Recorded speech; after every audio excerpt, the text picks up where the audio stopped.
Halo, assalamualaikum warahmatullahi wabarakatuh. Perkenalkan aku Nisa dari channel Lady Hirmi. Kita balik lagi di malam Jumat. Hari ini aku bakalan ngebahas tentang beberapa urban legend yang ada di Indonesia. Jadi udah gak asing lagi kan sama yang namanya urban legend gitu kan. Nah, jadi ada berapa sih sebenarnya urban legend yang ada di Indonesia gitu. Ternyata tuh banyak banget yang aku cari gitu kan. Nah, kita bakalan bahas nih tentang beberapa yang terkenal dulu, maksudnya yang gak asing yang pernah kita dengar, dan juga kira-kira gimana sih asal usul dan lain sebagainya dan lain-lainnya. Jadi daripada kita berlama-lama, kita langsung masuk aja ke pembahasan tentang beberapa urban legend di Indonesia yang terkenal horor dan juga mengerikan. Langsung aja kita ke videonya. Let's go. Do you hear me? Maukah kamu mendengar cerita?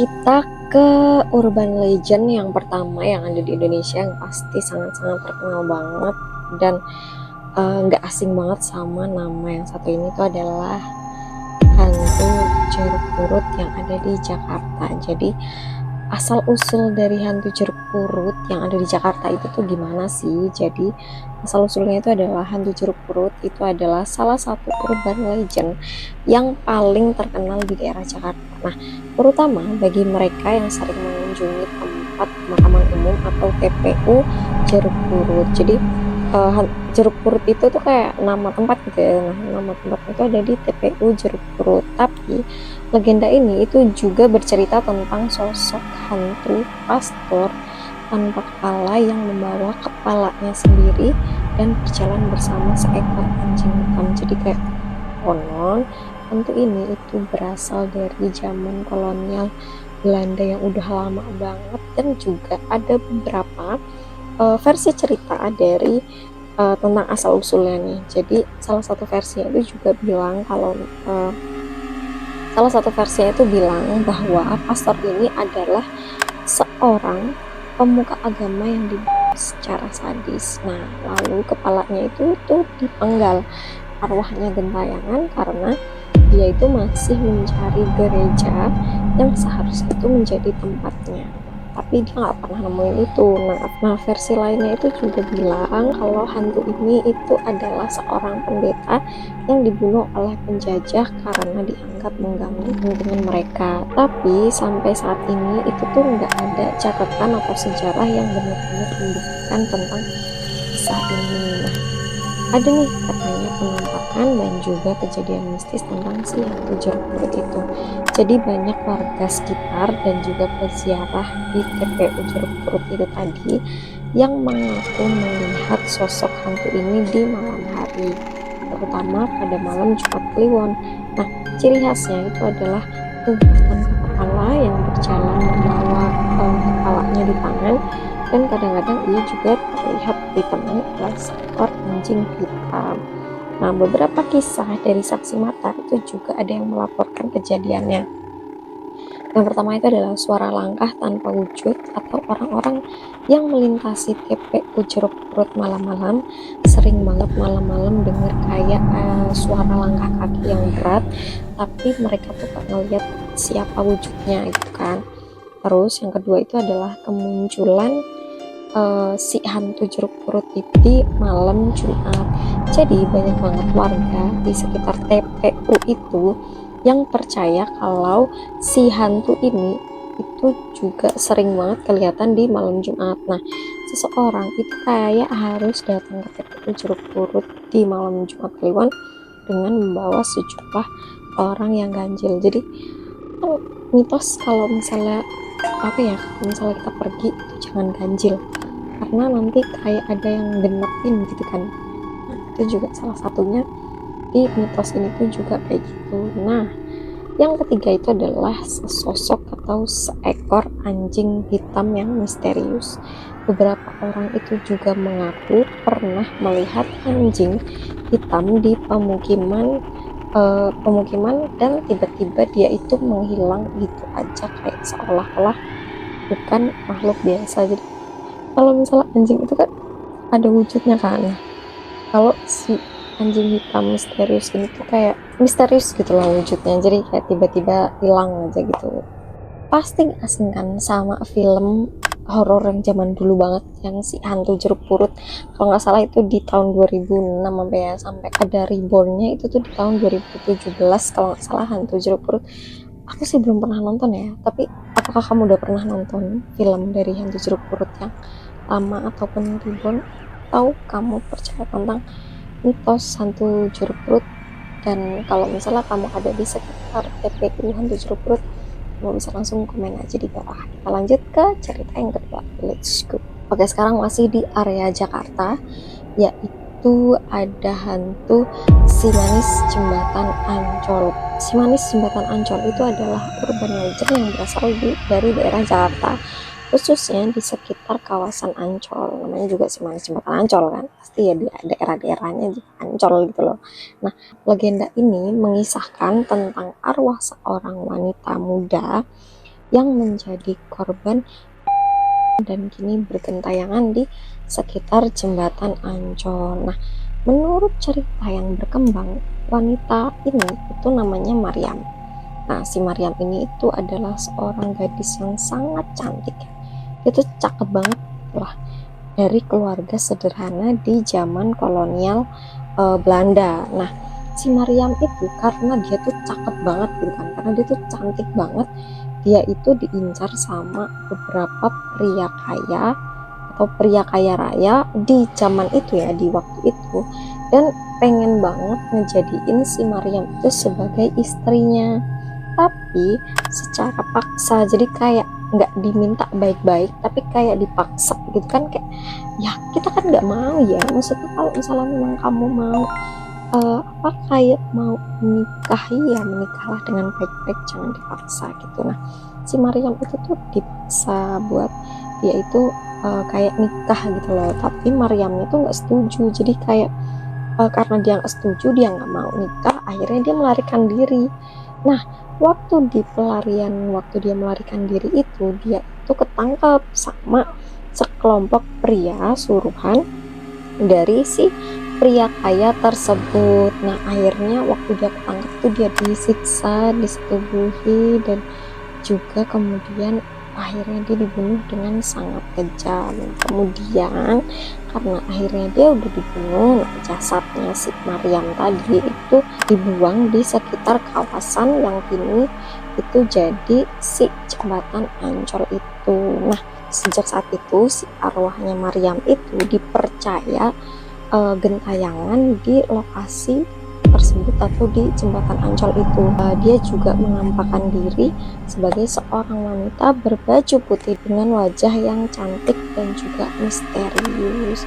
Kira-kira ada nggak sih penampakannya? Ada, tahu ternyata. Nah, jadi si kisah tentang hantu Maryam ini itu tuh udah beredar kan, udah lama banget gitu kan.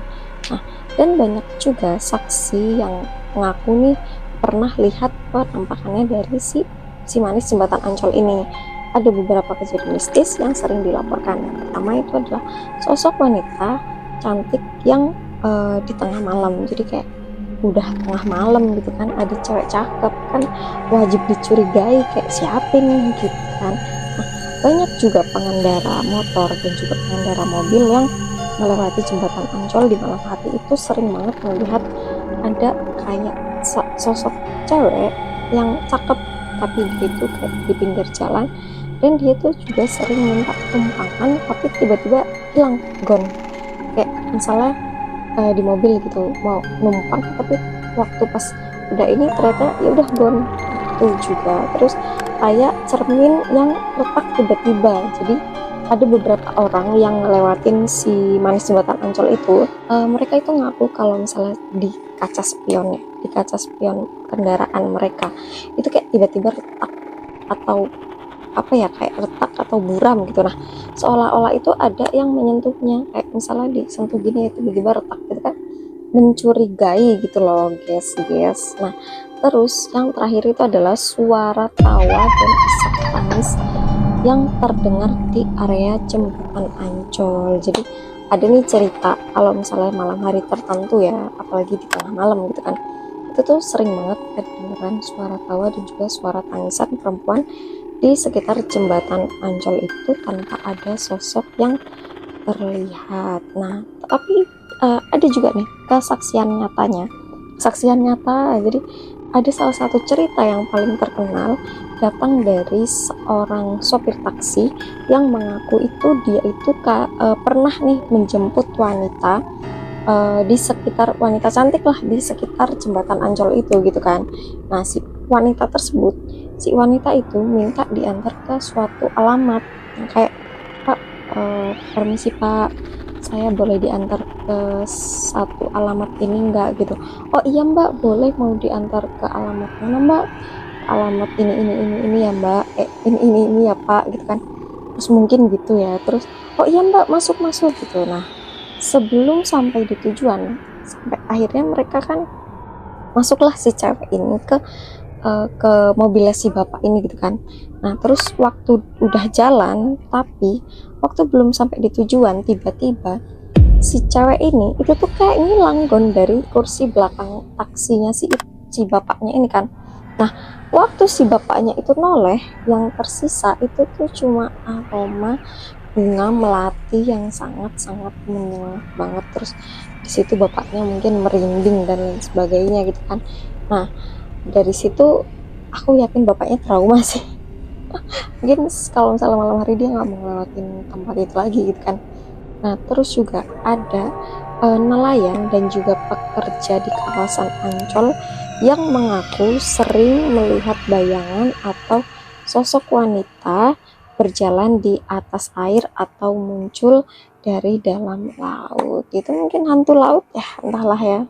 Nah, itu guys. Nah, jadi kan bener ada filmnya Si Manis Jembatan Ancol. Nah, kira-kira kamu udah pernah belum buat nonton film Si Manis Jembatan Ancol yang di tahun 1990-an nggak salah ya, di 1990-an yang dibintain sama Kiki Fatmala dan di remake atau ada reborn-nya lagi yang ada versi terbaru yang 2019 yang Si Manis Jembatan Ancol itu juga jadi film yang remake dari film yang sebelumnya gitu ya. Nah, coba komen, kamu udah pernah nonton kedua film itu atau mungkin kamu yang tinggalnya di daerah jembatan Ancol? Coba dong kamu komen kira-kira apakah kamu juga salah satu yang pernah melihat sosok penampangan dari Si Manis Jembatan Ancol ini. Kamu langsung komen di bawah. Kita langsung lanjut aja ke cerita yang selanjutnya, yang ketiga.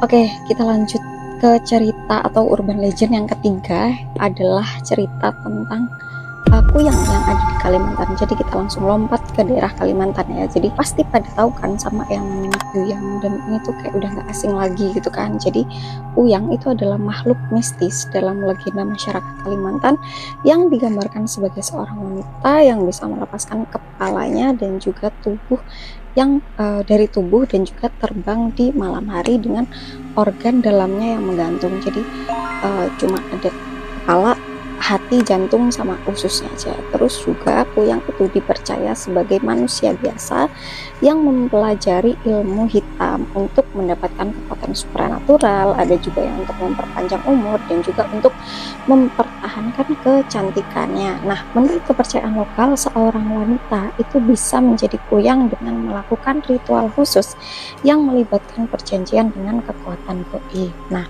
mereka itu juga akan mendapatkan kecantikan yang abadi, tetapi dengan syarat yang harus mereka cari itu adalah sebuah darah segar, yaitu makanan, terutama darah hamil atau bayi yang baru lahir. Ya, pastikan kalau misalnya kita bersekutu dengan iblis atau bersekutu dengan ilmu hitam, pasti kayak ada give and take ya kan. Jadi kayak nggak ada yang gratis di dunia ini bro gitu. Jadi salah satunya adalah ya kamu aku memberikanmu panjang umur dan sebagainya. Kamu juga harus memberikanku seperti darah dan juga sesajen yang lainnya gitu. Si kuyang itu tuh juga sering mengeluarkan suara mesin atau berbisik di malam hari, dan si kuyang itu juga bisa berubah menjadi manusia di siang hari seperti normalnya manusia biasa. Nah, biasanya ada seorang wanita yang pendiam dan juga sering memakai selendang panjang untuk menutupi bekas lehernya. Jadi kan kayak kayak badannya kan hilang gitu kan, hilang maksudnya kayak hilang dari tubuhnya gitu loh, jadi kayak mungkin ada bekasnya gitu loh. Nah, terus juga si kuyang itu juga mampu masuk ke rumah lewat celah kecil seperti lubang angin atau atap yang terbuka. Jadi ada penampakan dan juga kejadian mistisnya. Jadi banyak banget nih masyarakat Kalimantan yang mengaku pernah melihat atau mengalami gangguan dari si kuyang ini. Jadi terutama dari mereka yang tinggal di daerah pedalaman di daerah Kalimantan. Nah, beberapa kejadian mistis yang sering dikaitkan dengan makhluk ini itu ada, antara lainnya itu ada bayi yang mendadak sakit atau menangis tanpa sebab. Jadi banyak banget yang ibu baru yang melahirkan itu kayak mengeluh anaknya tiba-tiba itu nangis kayak keras di tengah malam. Nah, konon itu terjadi karena kuyang itu mencoba menghisap darah dari si bayi tersebut gitu. Terus juga ada bayangan melayang dengan bau yang sangat anyir. Nah, warga itu tuh kayak sering melaporkan melihat bayangan aneh yang terbang di atas rumah-rumah atau mendengar suara mendesing di malam hari. Kadang ada bau amis atau anyir yang menyengat juga tercium sebelum kemunculan dari si kuyang itu. Dan juga karena si kuyang itu dutinya malam hari gitu ya, jadi kayak ada ditemukan jejak darah di pagi hari di sekitar rumah warga yang mengklaim bahwa tetesan darah itu juga ada terutama di dekat jendela atau pintu yang dibiarkan terbuka, yang diyakini adalah sebagai sisa aktivitas kuyang yang gagal masuk ke dalam rumah. Jadi gimana cara mengusir kuyang? Oke, jadi beberapa masyarakat Kalimantan yang percaya kalau misalnya kuyang itu tuh bisa diusir atau ditangkal dengan berbagai cara, seperti itu menggunakan bawang putih dan juga bawang merah, karena dipercaya baunya itu dapat mengusir si makhluk si kuyang ini. Terus juga bisa menggunakan sapu lidi atau rotan. Nah, yang konon bisa digunakan untuk memukul kuyang jika terjadi kayak gitu, dipukul ya. Coba aja kalau berani. Yang ketiga adalah melumuri tubuh ibu dan bayi dengan minyak khusus yang dibuat dari campuran rempah-rempah untuk menghindari serangan si kuyang itu. Dan juga yang paling utama dan paling pertama yang harus dilakukan adalah membaca doa dan ayat-ayat suci, karena kuyang adalah makhluk yang lemah terhadap kekuatan spiritual gitu guys. Ada nih banyak cerita dari penduduk yang terutama di daerah Kalimantan ya, yang mengaku pernah berhadapan langsung dengan si kuyang. Salah satu kisah terkenal itu tuh datang dari seorang bidan yang sedang membantu persalinan di rumah pasiennya. Jadi si bidan ini waktu pas malam itu tiba, jadi kayak pas lagi membantunya gitu kan, mereka itu tuh kayak udah denger suara mendesing atau di atas atap rumah itu kayak nemuin bayangan yang menyerupai kepala melayang di kayak di luar jendela gitu, kayak melayang sana melayang sini gitu kan. Nah, untungnya mereka itu udah nyiapin yang tadi dikasih tahu tentang si bawang merah dan bawang putih dan juga beberapa benda tajam di sekitar tempat tidurnya si bayi. Jadi si kuyangnya itu dipercaya dia nggak akan bisa masuk gitu. Nah, jadi di Kuyang itu juga ada filmnya ya guys ya. Jadi ada film Kuyang di tahun 2019 dan juga ada Kuyang the Movie di tahun 2021 yang mungkin di remake atau rebornnya. Kalau misalnya kamu penasaran, kamu bisa langsung tonton filmnya. Kira-kira sampai di sini untuk Kuyang sendiri, mungkin apakah ada warga Kalimantan yang mampir di channel ini yang pernah melihat tentang Kuyang? Kamu bisa dong ceritain pengalaman tentang Kuyang itu gimana. Emang beneran kalau misalnya si Kuyang itu tuh beneran ada apa gitu, kamu bisa langsung komen aja di bawah. Kita langsung lanjut aja ke cerita yang selanjutnya. Oke, jadi cerita yang selanjutnya itu adalah sebuah urban legend yang sangat legend banget di daerah Jawa dan juga Sumatera. Jadi yang namanya adalah Wewe Gombel. Apa yang ada di pikiranmu pertama kali waktu dengar cerita tentang si Wewe Gombel ini? Asal usulnya dulu, jadi si Wewe Gombel itu adalah sosok hantu dalam kepercayaan masyarakat Jawa dan juga Sumatera yang dikenal suka menculik anak-anak. Seperti yang kita tahu kalau misalnya dulu sering banget dibilang kalau misalnya udah maghrib tuh jangan pulang malam-malam, nanti diculik Wewe Gombel. sih? Pasti ada dong. Pasti ada yang pernah dengar tentang istilah itu, atau mungkin sampai sekarang juga orang tuanya sering bilang kayak gitu. Berbeda dari hantu lain yang cenderung jahat, si Wewe Gombel itu dipercaya justru menculik anak-anak yang diperlakukan buruk oleh orang tuanya. Jadi kayak apa ya, kayak ibunya nakal atau ibunya jahat gitu ternyata, atau orang tuanya jahat gitu ya. Jadi ya si Wewe Gombel itu menjaga mereka di tempat tersembunyi dan hanya akan mengembalikannya jika orang tua mereka itu sudah menyadari kesalahannya dan berubah menjadi lebih baik. Jadi nama Wewe Gombel itu berasal dari istilah lokal yang menyebut makhluk halus wanita. Jadi kayak Wewe itu wanita, dan sementara si Gombel itu adalah diambil dari sebuah daerah di kota Semarang yang konon menjadi asal mula legenda ini. Ada beberapa versi cerita mengenai asal-usul dari si Wewe Gombel ini. Salah satu yang paling terkenal menyebutkan bahwa dulunya dia itu adalah seorang wanita yang tidak bisa memiliki anak. Karena terus-menerus diejek dan juga diperlakukan buruk oleh masyarakat, jadi mungkin dia sering ditanyain, kamu udah nikah lama kok nggak punya anak, kapan punya anak? Stop, tidak boleh berkata seperti itu ya guys, karena aku yakin setiap pasangan yang sudah menikah itu pasti mereka sudah mencoba yang terbaik gitu. Cuma mungkin namanya anak itu kan titipan dari Tuhan gitu kan ya. Jadi walaupun belum dikasih anak ya memang mungkin belum rezekinya begitu. Jadi kalau bisa dikurang-kurangin untuk bertanya hal seperti itu. Begitu. Jadi kita lanjut aja ke ceritanya si Wewe Gombel. Tadi mungkin karena dia tuh ya stres gitu kan, kayak aku udah nikah lama gak punya anak dan sebagainya, walaupun sebenarnya itu bukan salahnya dia gitu kan.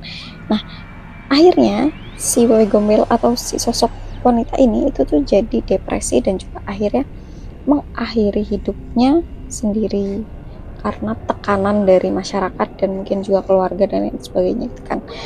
Terus setelah meninggal, si arwah dari si sosok wanita ini itu bergentayangan dan menjadi makhluk yang suka menculik anak-anak, seolah-olah sebagai bentuk kasih sayang yang tidak pernah ia dapatkan semasa hidupnya.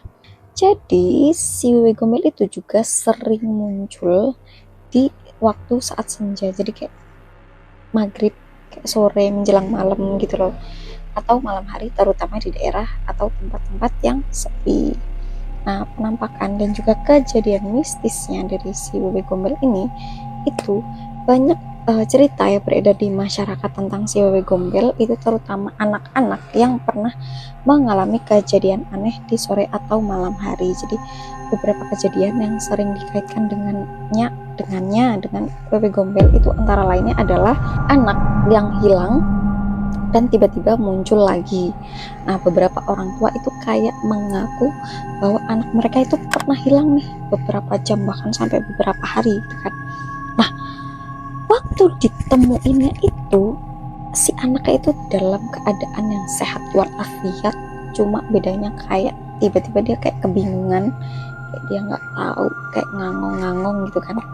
Jadi kayak dia tuh nggak inget di mana dia tuh berada gitu. Terus ada suara tawa di malam hari. Jadi orang-orang yang tinggal di dekat area kosong atau hutan kecil itu tuh sering melaporkan mendengar suara tawa perempuan yang terdengar nyaring dan juga menyeramkan. Terus yang terakhir adalah perasaan diawasi. Jadi anak-anak yang bermain terlalu jauh itu dari rumahnya mereka itu kayak sering merasa seperti sedang diperhatikan oleh sesuatu yang tak terlihat. Dalam beberapa kasusnya mereka merasa ada tangan yang kayak menarik mereka, tapi saat meleh itu tidak ada apa-apa. Gimana sih cara mengusir atau menangkal Wewe Gombel? Jadi banyak masyarakat di Jawa terutama memiliki beberapa cara tradisional untuk mengusir atau menangkal Wewe Gombel. Di antaranya itu adalah membunyikan kentungan atau alat yang menghasilkan suara yang nyaring. Konon katanya Wewe Gombel itu tidak suka suara yang bising, sehingga kentungan itu bisa digunakan untuk mengusir si Wewe Gombel ini. Juga bisa menggunakan atau membakar dupa atau kemenyan di sekitar rumah. Bau dupa atau kemenyan itu dipercaya bisa membuat bebek gombel pergi dan juga melepaskan anak yang dia culik. Nah, terus yang terakhir adalah memanggil nama anak yang hilang dengan suara lembut dan juga penuh kasih sayang. Jadi kalau misalnya diculik sama si bebek gombel itu tuh orang tua itu harus manggil namanya dengan penuh kasih sayang. Nah, bukan dengan nada marah atau panik. Jadi kalau misalnya mereka benar-benar menyesali perbuatannya, anak itu bakalan dikembalikan gitu guys. Oke, kita lanjut ke kesaksian nyata dari orang yang sudah pernah bertemu dengan bebek gombel. Jadi ada banyak cerita dari masyarakat yang mengaku pernah mengalami kejadian terkait sama si bebek gombel ini. Salah satunya adalah datang dari seorang warga di Semarang yang anaknya itu tuh hilang waktu main di kebun deket rumahnya di sore hari, jadi kayak senja gitu kan. Setelah dicari selama beberapa jam, anak itu tuh ditemukan di tempat yang sama, ada di situ, tapi dalam kondisi yang bingung dan nggak bisa ngejelasin kemana dia pergi. Nah, waktu ditanya lebih lanjut, anak itu tuh cuma bilang kalau misalnya dia itu berada di sebuah rumah yang besar bersama seorang ibu tua yang baik hati dan juga memberinya makan. Nah, anehnya nggak ada rumah di lokasi yang disebutkan sama si anak itu guys. Dan Wewe Gombel itu juga ada 2 film. Kalau misalnya kamu penasaran, kamu bisa langsung tonton filmnya. Pembahasan yang terakhir dari urban legend yang ada di Indonesia. Yang terakhir adalah urban legend yang tidak asing. Kita langsung lanjut ke terbang ke Bali. Apa yang ada di Bali yaitu adalah leyak. Tahu kan leyak? Tahu nggak mungkin kalau nggak tahu. Jadi leyak itu adalah salah satu legenda mistis yang paling terkenal di Bali. Kenapa terkenal? Karena makhluk ini itu dipercaya sebagai manusia yang juga mempelajari ilmu hitam dan bisa berubah bentuk menjadi sosok mengerikan dengan wajah yang menyeramkan, lidah yang panjang, dan juga serta taring yang keluar dari mulutnya dia. Dalam beberapa kasus, leak itu juga bisa melepaskan kepalanya dari tubuh dan juga terbang dengan organ dalamnya yang menggantung mirip dengan biang yang ada di Kalimantan. Nah, menurut kepercayaan masyarakat di daerah Bali terutama, ilmu leak itu berasal dari ajaran kuno yang bisa digunakan untuk kebaikan ataupun kejahatan. Tapi banyak banget orang yang menggunakan leak ini sebagai kejahatan ya.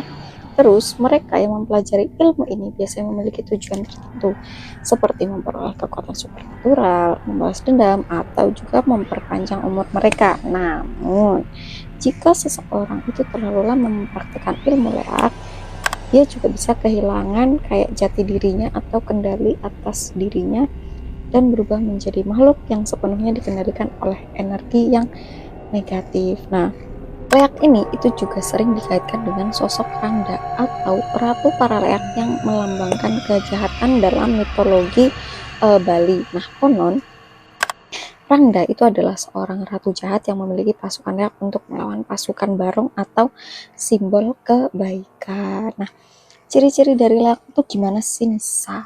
Jadi ciri-ciri dari leak itu adalah si leak itu mampu berubah wujud menjadi berbagai makhluk menyeramkan seperti raksasa bertaring. Jadi kayak tubuhnya tuh tinggi besar, kepalanya terbang dengan organ dalam, menjuntai atau menjadi binatang buas gitu. Dan juga leak ini itu juga sering terlihat di tempat angker di malam hari, di kuburan, dan juga terutama pada saat malam bulan purnama.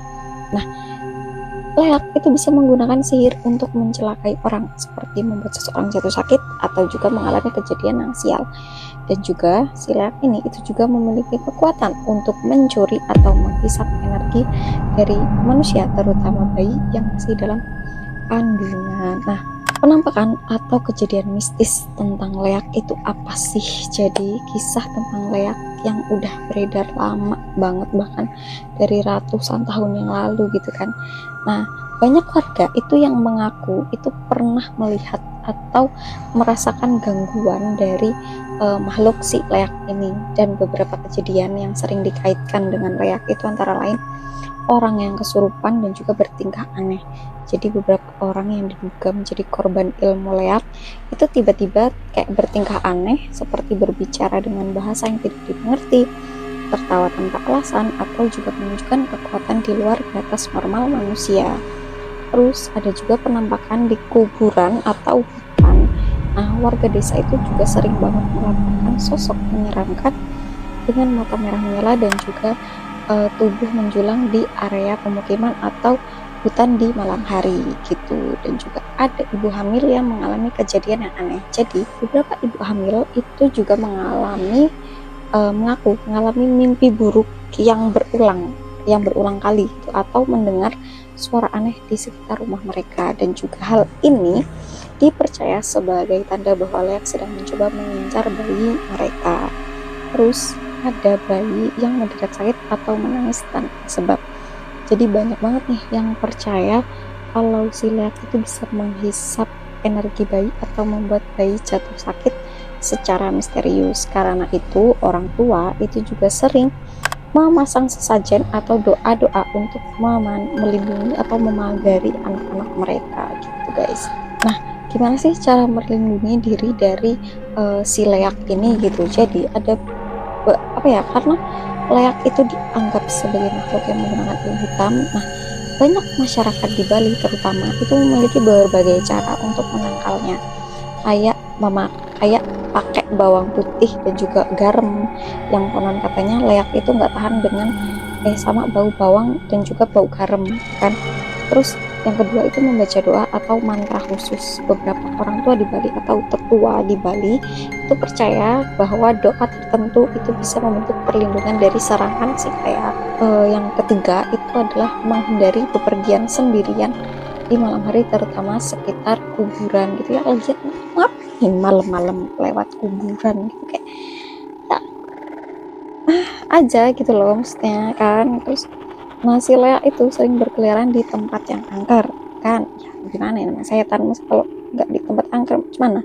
Jadi disarankan kalau misalnya kamu jalan-jalan, bukan jalan-jalan, maksudnya kamu jalan mau ke arah kuburan itu, untuk disarankan untuk tidak berjalan sendirian di daerah seperti itu. Nah, ini itu juga menggunakan kain putih polos atau kuning. Warna ini itu dipercaya bisa melindungi seseorang dari pengaruh ilmu hitam. Nah, korelasinya apa? Mungkin orang atau warga-warga Bali atau teman-teman di Bali bisa menjelaskan korelasi kenapa harus menggunakan kain putih polos dan juga warna kuning itu apa? Bisa langsung komen aja di bawah. Nah, kesaksian nyatanya ada nggak sih tentang leak? Oke, jadi ada salah satu kisah terkenal dari seorang pria di Bali yang mengaku pernah berhadapan dengan leak. Panggil aja dia adalah Mas Doni. Oke. Jadi si Mas Doni itu waktu dia lagi berkendara pulang di malam hari, pastinya kan dia melewati daerah yang sepi gitu kan. Nah, dia naik motor tuh ucuk gitu kan. Terus dia ngeliat nih ada sosok yang menyerupai wanita yang tua atau wanita tua yang ada di pinggir jalan dengan matanya tuh merah menyala. Dia lagi berdiri di pinggir jalan gitu kan. Nah, waktu si Mas Doni kayak ngelewatin wanita tua itu, mungkin kayak dia udah ngeliat kayak kok kayak aneh gitu ya, kenapa matanya begitu gitu kan. Waktu si Mas Doni itu ngelewatin gitu kan, si wanita tua itu tiba-tiba dia tuh melayang dan mengeluarkan suara ketawa yang menyeramkan, udah kayak kunti kayaknya. Terus langsung dia ngebut kayak gitu kan. Dia ngebut tapi merasa seolah-olah di belakangnya dia itu kayak ada yang ngikutin gitu. Jadi kayak dia kayak diikutin di belakang saking dia ngebut. Akhirnya dia ngebut setelah dia sampai di rumah. After kejadian itu dia sampai di rumah, terus dia langsung demam tinggi selama beberapa hari, dan juga itu dipercaya sebagai efek dari pertemuannya dengan si leak gitu guys. Itu leak apapun dia nggak tahu deh, pokoknya kayak gitu bentuknya ya. Jadi leak itu juga ada filmnya. Yang pertama itu film leak di tahun 1991, dan ada lagi film yang judulnya Penampakan Anak di tahun 1991, dan yang terakhir kemarin yang baru itu ada Tari Calon Arang yang kalau nggak salah 2024 kalau nggak 2023 aku lupa. Nah itu kamu kalau misalnya kamu udah nonton dari ketiga film itu, kamu bisa langsung komen aja di bawah. Oke, selesai sudah kita membahas tentang urban legend yang ada di Indonesia. Jadi kita bahas itu dulu ya guys ya. Kalau misalnya kamu mau kita bahas part 2, part 3, part 4, kamu bisa langsung komen aja di bawah. Aku bakalan ngebahas tentang kita bikin sampai part ke sekian. Jadi itu dulu, terima kasih yang sudah menonton sampai detik ini. Terima kasih yang sudah menonton, terima kasih yang sudah subscribe. Yang belum subscribe, ayo kita subscribe biar aku semangat, biar aku konsisten bikin video aja, maksudnya gitu. Dan aku bisa memberikan informasi-informasi yang informatif dan juga bisa menghibur kita semua gitu. Jadi kita ketemu lagi di minggu depan, berarti aku bakal ngebawain harusnya kriminal ya. Oke, aman. Untuk yang mau kirim-kirim saran atau yang punya cerita horor, kamu bisa langsung kirim aja ke inipodcast00@gmail.com, atau kamu punya saran-saran kita mau ngebahas apa, bisa langsung juga di email itu, nanti emailnya disertain di bawah ya. Oke, kita ketemu lagi minggu depan. Terima kasih. Jangan lupa subscribe, comment, like. See you in the next episode and in the next cerita horor dan juga kriminal. Bye bye.